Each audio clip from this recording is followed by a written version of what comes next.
Here are the top stories for today, June 9, 2022.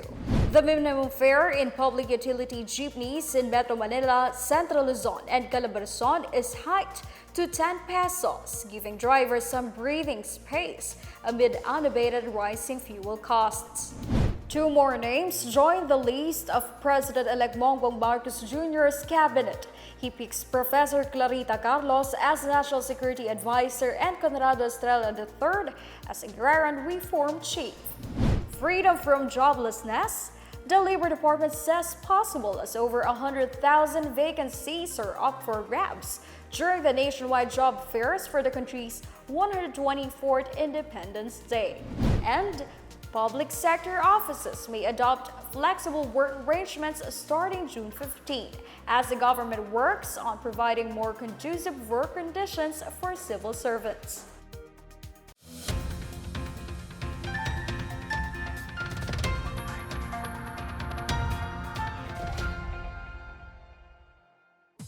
Good day, I am Stephanie Savaliano. Welcome to the PNA Newsroom. Our top story tonight, commuters would have to pay more for their travel as oil price hikes are not seen to hit the brakes anytime soon. This as the minimum fare in jeepneys in Metro Manila, Central Luzon, Calabarzon, and Mimaropa went up by 1 peso. The Land Transportation Franchising and Regulatory Board granted a provisional fare hike. This means jeepney drivers in NCR and other regions can start collecting a minimum fare of 10 pesos. They are, however, reminded to display the notice of provisional fare increase inside their vehicles. LTFRB Executive Director Maria Cristina Cachon said they earlier denied a request for a fare hike, but they had to reconsider when fuel prices went up to as high as 6 pesos and 55 centavos for a liter for diesel. Moreover, Cachon said the base fare may still be set back to 9 pesos once the global crude prices stabilizes on a pre-Ukraine-Russia conflict average level.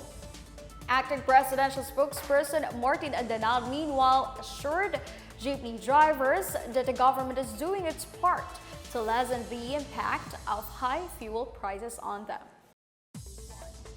Before the jeepney fare hike was implemented today, senators have asked the government to quickly release more aid to public utility drivers and operators affected by the big-time oil price hikes. Senator Joel Villanueva pushed an additional 2 billion pesos in assistance on top of the government's existing 500 billion pesos worth of fuel subsidy for farmers and fisher folk.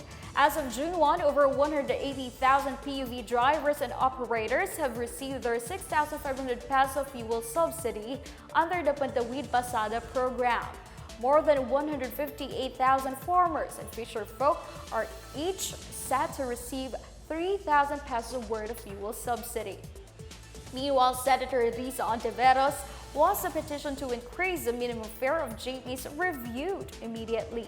She also urged the government to use the excise tax on fuel to improve the public transport system and fund the service contracting program. Meanwhile, Albay Representative Joey Salceda cited the need to expedite the release of still undistributed subsidies, particularly the proposed 500 peso monthly subsidy to poor families. Said the government should implement the nationwide feeding program for students as well as measures to subsidize sectors such as public transport and agriculture.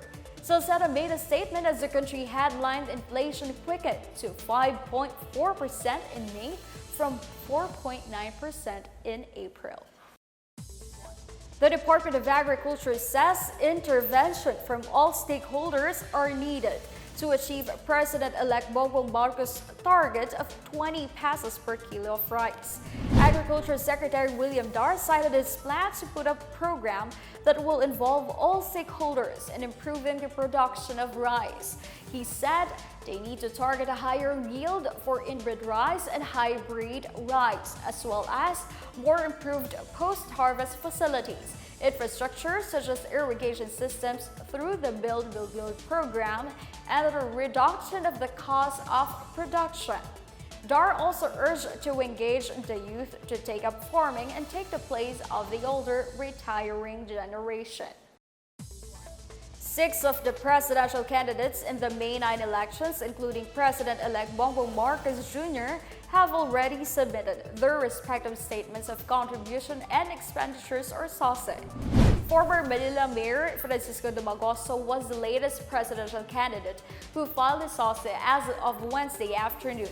The other aspirants who have submitted their SOSE were Senator Panfilo Lacson, Dr. Jose Montemayor, Vice President Lenny Robredo, and Senator Manny Pacquiao. Other presidential bats who have yet to file their SOSE are Labor leader Leody de Guzman, businessman Faisal Magundato, former presidential spokesperson Ernesto Albelia, and former National Security Advisor Norberto Gonzales.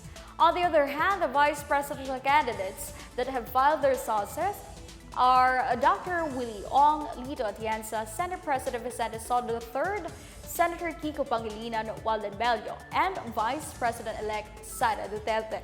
The COMELEC gave winning national and local candidates until November to file their SOSEs. 2 more names have been added to the roster of President-elect Ferdinand Bongbong Marcos Jr.'s cabinet members. Marcos picked Clarita Carlos as his national security advisor and former Abono Party List representative Conrado Estrella III to lead the Agrarian Reform Department.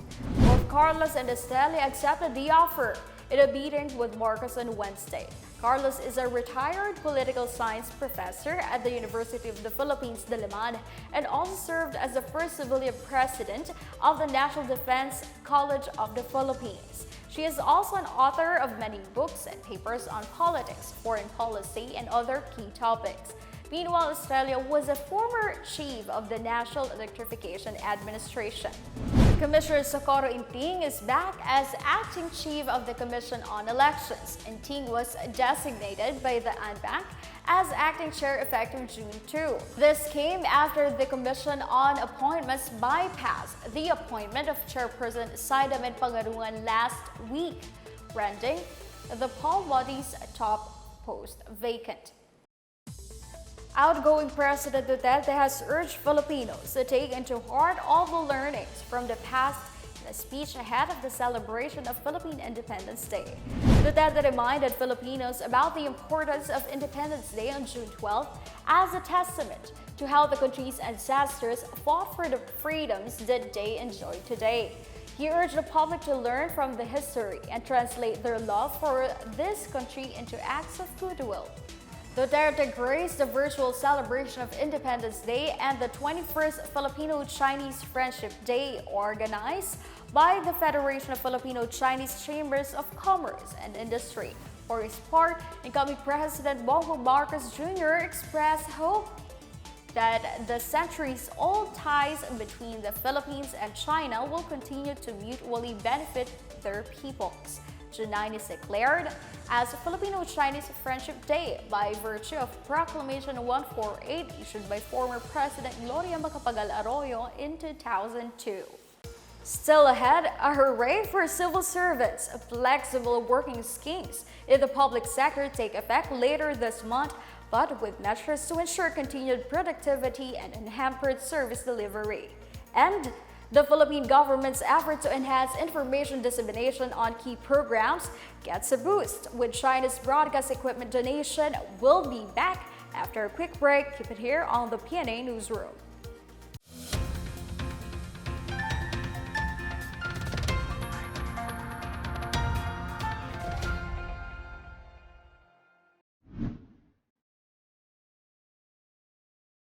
Mga kababayan, unti-unti nang nanunumbalik ang sigla ng ating ekonomiya habang umaarangkada ang COVID-19 vaccination program ng gobyerno. At sa patuloy na pagluwag ng community quarantine restrictions, marami na ang nakakapasok sa trabaho at nakalalabas ng kanilang mga tahanan. Sa inyo pong pagbisita sa mga pampubliko at pribadong establishmento, laging hanapin ang safety seal sticker sa inyong papasukan. Mapamall man, kainan, o anumang pasyalan, mahalagang masiguro ang ating kaligtasan. Ang safety seal ay tanda na ang isang gusali ay sumusunod sa minimum public health standards na itinakda ng pamahalaan upang maiwasan ang pagkalat ng COVID-19. Lagi nating tatandaan, bida ang may tatak. Nakasisiguro ka kapag may safety seal para manatiling ligtas ang iyong pamilya at ang buong bansa. Maraming salamat. Patuloy po tayong mag-ingat.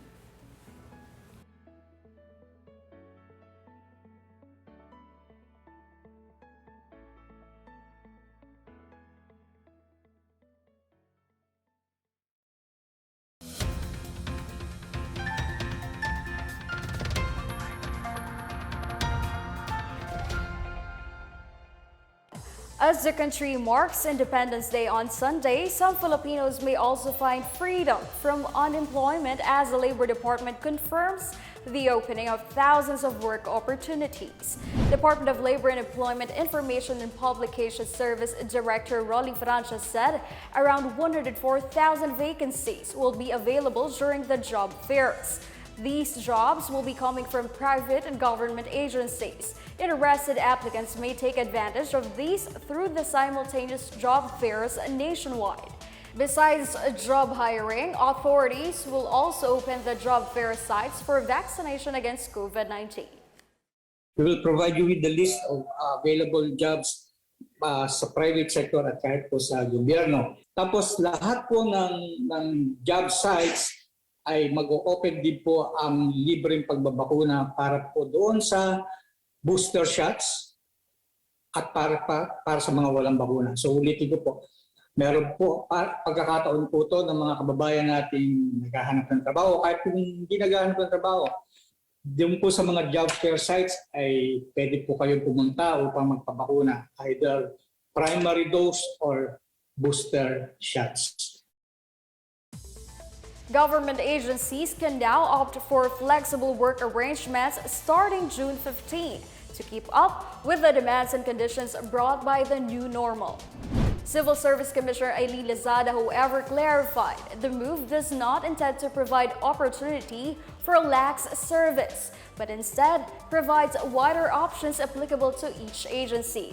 Lazada noted that its implementation shall also go beyond the public health crisis, provided the employees' adherence to guidelines set by each government agency. Arrangements include work from home, work from a satellite office, work from another fixed conducive place within the country, compressed work week, skeleton workforce, work shifting, flexi time, and combination. Lizada meanwhile noted that conducive workplaces do not equally mean working from vacation-like sites. Wider opportunities await Filipino workers in Germany as the Philippines entered into 2 more labor deals with the European country. Labor Secretary Silvestre Rebello III said these agreements will include other skilled professions, breaking the limitations to medical field work. The array of jobs include positions for electrical mechanics and fitters, electronics, hotel and reception work, cooks, waiters, and plumbers, among others. The Labor Department is optimistic that these deals will pave the way for showcasing Filipino competence abroad. To further advance speedy information dissemination across the country, China has given another batch of broadcast equipment to the Philippines. This particularly includes the 10 kilowatt FM band digital audio broadcasting transmitter. Authorities are planning to place the transmitter in the Government Communications Academy in Manolo Fortich. Communications Secretary Martin Adenal said these equipment will expand reach up to Bukidnon, Misamis Oriental, and other neighboring provinces in Mindanao where signal challenges are encountered. Adenal added that the continuing ties of the Philippines to China is just another part of the legacy of the Duterte administration, going beyond communications innovation. In much gratefulness, a family found themselves in a better condition back in their home province in Apayao. Thanks to another Duterte administration's legacy, the Balik Probinsya Bago Pag-asa program. This has served as their swift escape from the challenging lives they had in the city. Marita Wahya tells us their story. Because of the unbearable condition in the city, a father decided to bring his whole family back to the province to give a shot for a fresh start through the Balik Probinsya Bagong Pag-asa program of the Duterte administration. Aquino Daguio, 55 years old, does nothing but praises and gratitude for the government and the program that has become their saving grace.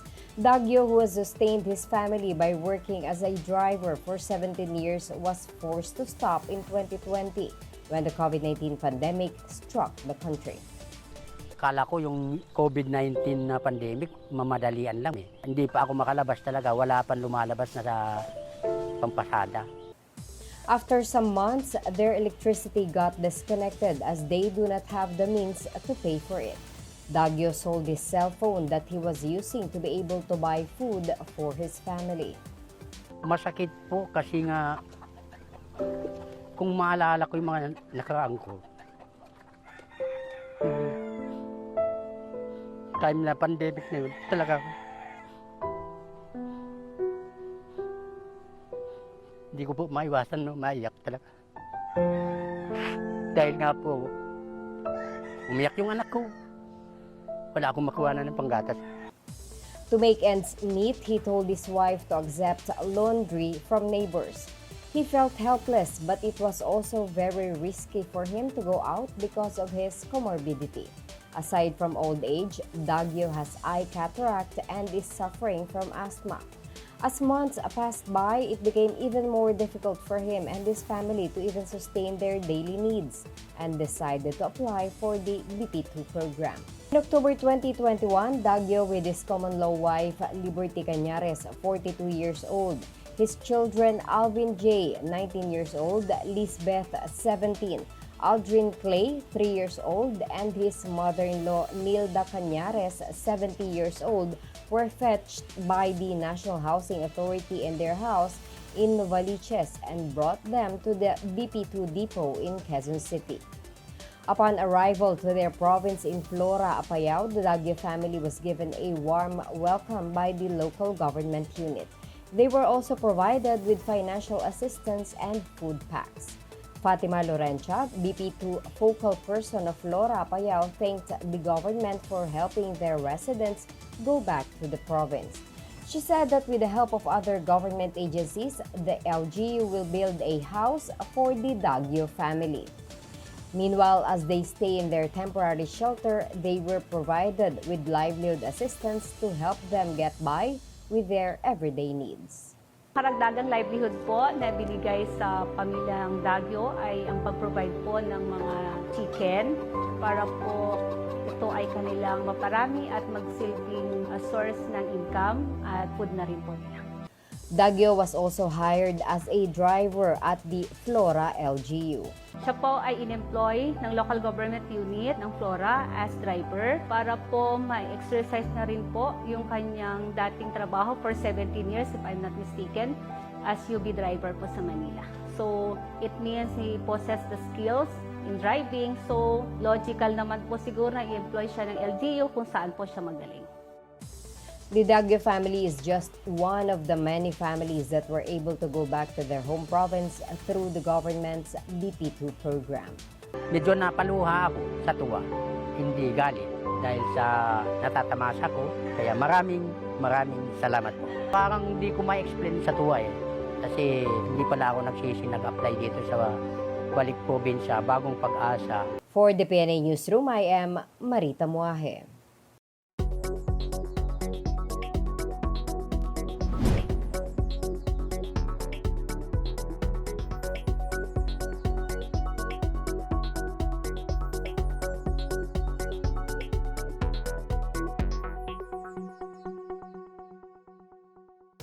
More stories from the newsroom.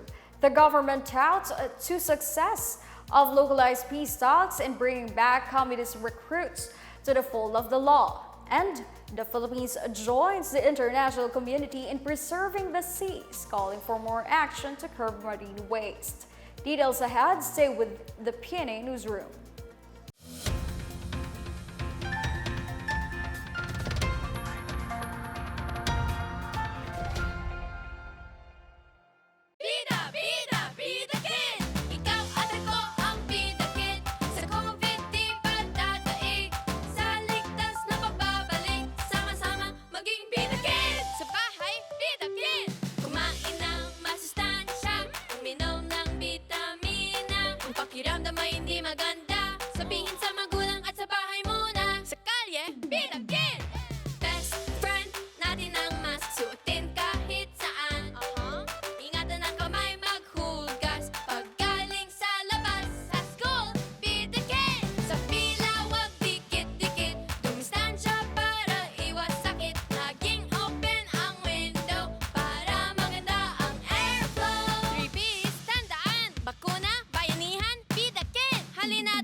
Sergeant Muñoz ng Philippine Air Force para sa kampanya na Disiplina Muna na pinangungunahan ng DILG. Proud po akong sabihin na bakunado na ako laban sa COVID-19. Kaya naman po panatag ang aking kalooban dahil alam ko na protektado ako at ang aking pamilya laban sa coronavirus. Bida ang may disiplina. Kaya naman magparehistro at magpabakuna na para sa ligtas na pamilya at ligtas na bayan.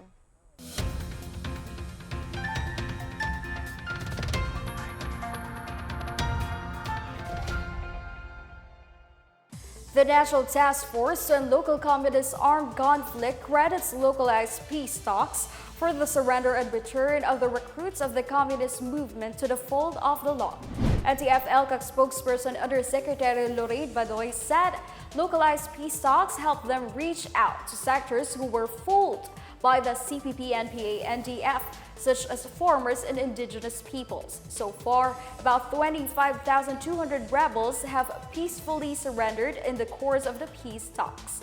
But I noted that the communist terrorist groups continue to sow confusion, and the job of the NTF-LCAC is to tell people the truth. But I said the government should not negotiate with CTGs because more people are getting recruited and killed in armed conflict. But I said she's confident that the remaining 17 guerrilla fronts will be dismantled by the incoming administration of President-elect Bongbong Marcos Jr. In celebration of World Oceans Day on Wednesday, the Philippine government joined the urgent worldwide call to address marine pollution caused by plastic waste. In his message, Foreign Affairs Secretary Teddy Locsin Jr. highlighted the dependence of Filipinos on the sea for livelihood, residence, and purpose in life. Locsin highlighted the damage to coral reefs and marine ecosystems by artificial island building and drilling, as well as climate change, global warming, microplastics, and mismanaged coastal development. He agreed that collective action is necessary to face the threats to the ocean. To this end, Locsin reaffirmed Manil's commitment to Sustainable Development Goal number 14, which seeks to protect marine biodiversity. Around 932 barangays have already been declared free from African swine fever nationwide. This came as the Department of Agriculture secured the implementation of hog repopulation programs since the onset of ASF around July 2019. To date, over 90,000 piglets have been distributed to about 7,800 farmers in the country. Meanwhile, experts have been working around the clock to finish clinical trials on a vaccine to stop the spread of ASF. Agriculture Secretary William Dar said the result of the second phase trial will be out by the end of June. The Department of Science and Technology is also looking into another locally developed ASF vaccine, which may be released either by 2023 or 2024. At the same time, mobile laboratory for the detection of the ASF is currently being developed and will be deployed in Mindanao. John Riel Casimiro has vowed to stop bantamweight champion Dalia Inoue on his road to unification and avenge the loss of Nonito Donaire. Inoue took down Donaire via technical knockout to claim his World Boxing Council belt in the rematch at the Saitama Super Arena on Tuesday. Inoue now holds an undefeated run of 23 wins and has retained his World Boxing Association, International Boxing Federation, and Ring Magazine titles. All he needs is the World Boxing Organization belt held by Paul Butler to become the undisputed champion. Donaire, on the other hand, fell to 42 wins and 7 losses. In a social media post, Casimiro congratulated Inoue and Donaire for a well-fought match. He said Filipino fans will surely recover from Donaire's loss as he will avenge what happened to the Filipino Flash. He also claimed he is the only one who could defeat Inoue. On the other hand, Inoue said he would rather make his fists do the talking rather than answer Casimiro. Casimiro and Inoue were supposed to fight each other in April 2020, but the bout was stopped due to the pandemic. The bout was never rescheduled ever since. Congratulations po pala sa laban ni Naoy Inoue at kay Donaire. Magandang laban. Yun, may manalalo talaga at saka may matatalo. So ganun talaga yung boxing. May matalo, may mabagsak. At saka yun, ginawa naman ni Donaire yung best niya na manalo sa laban na yun. So abangan nyo guys. Walang ibang makakatalo kay Naoy Inoue. Kundi ang angas ng Pinas!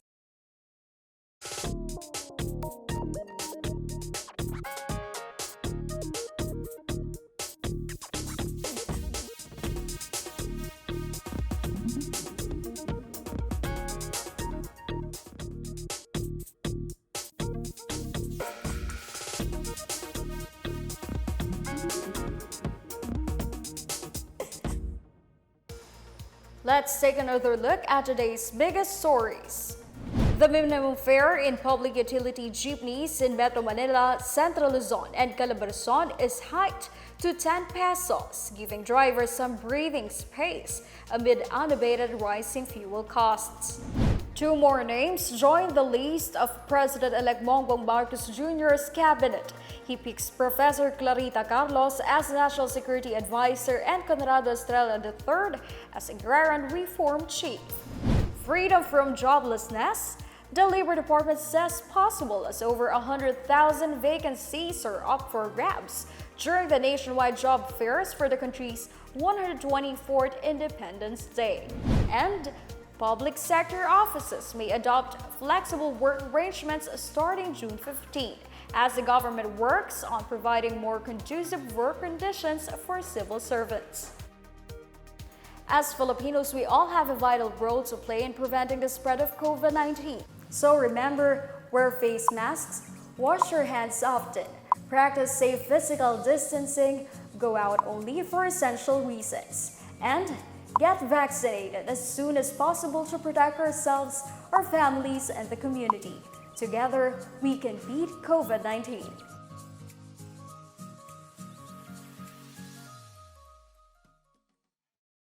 Thank you for watching another episode of the PNA Newsroom. For more news content, check our webpage or log on to the Philippine News Agency's Facebook and Twitter accounts. For more stories about the government and how it serves Filipinos, look for these hashtags in all of our social media platforms and websites. We are shown on the pages of the PCOO and its attached agencies. Also, watch us on television on PTV4 and IBC 13. And that's your daily dose of the biggest stories that you need to know from the PNA Newsroom. We tell stories that inspire change. I'm Stephanie Sevillano. Good day.